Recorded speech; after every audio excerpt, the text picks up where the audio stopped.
Maison Pointe Fisher is located on an idyllic site, dotted with majestic, century-old oak trees, where the views of Brome Lake and the Green Mountains are exceptional.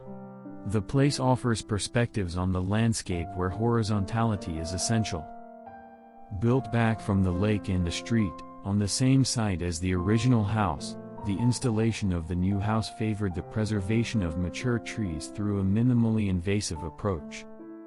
In order to be in intimate relationship with the landscape, the house is placed directly at ground level, and its ground floor, free of walls, enjoys unlimited views of the banks and the lake.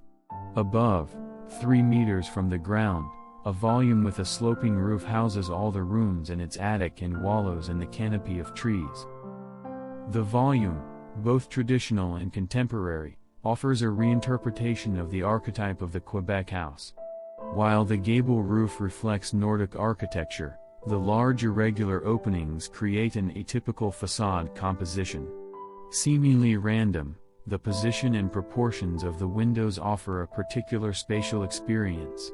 This play of alternation between full and empty, mass and lightness, generated a challenge at the structural level where the fields of architecture and engineering revealed their complicity. The exterior cladding is made of cedar wood from eastern Quebec, burned using ancestral Japanese techniques such as yakusugi. Its cracked texture and dark color, like tree bark, give it an air of familiarity with the oak forest. In places, the burnt wood infiltrates and contrasts with the interior materiality, a light wood which captures the light at the heart of the house.